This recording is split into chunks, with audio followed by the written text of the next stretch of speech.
हुकूमत फौजी अदालतें पूरे तरीके से काम करना चाहती थी। आर्टिकल 8 की तरमीम में शख्सियात मिलिट्री इंस्टॉलेशन का जिक्र था। बिलावल भुट्टो सरदारी कहते हैं कामरान मुर्तजा ने एतराज उठाया, हमने इख्तिलाफ नहीं किया। JUI ने जवाब नहीं दिया। आर्टिकल 8 की तरमीम को निकलवा दिया। कामरान मुर्तजा से मिसकम्युनिकेशन हुई, मौलाना से बात करूंगा।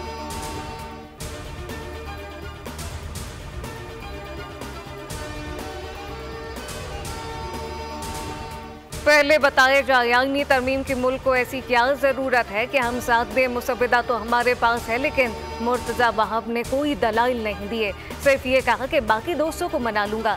JUI के सेनेटर कामरान मुर्तजा का बिलावल भुट्टो की बातों पर जवाब। प्रोग्राम बोल आदिल अब्बासी के साथ में बातचीत करते हुए कहा कि आईनी तरमीम का मुसविदा हमारे पास मौजूद है।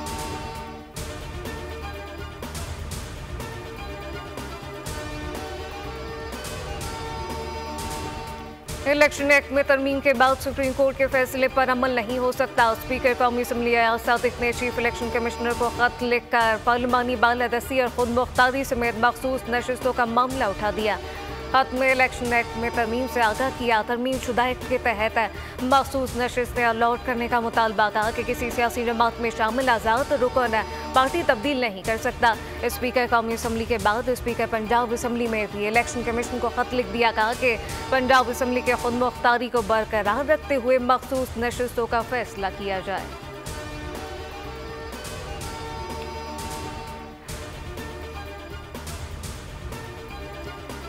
तहरीक इंसाफ का लाहौर में जलसा। पंजाब हुकूमत ने नो लिफ्ट के बोर्ड लगा दिए। PTI को जलसे की इजाज़त मिलने में दुश्वारी। तर्जुमान पंजाब हुकूमत आगा कौसर काज़मी से प्रोग्राम ऐसा नहीं चलेगा में तहरीक इंसाफ के लाहौर जलसे पर सवाल। आगा कौसर ने कहा कि इजाज़त मिलना नामुमकिन है। उन्होंने बानी PTI के ट्वीट का हवाला दिया।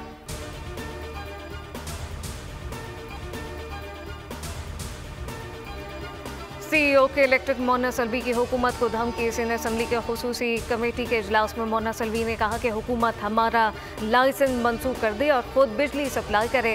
हम सरेंडर करते हैं। लोड शेडिंग के जिम्मेदार हम हैं, बिजली महंगी करने के नहीं।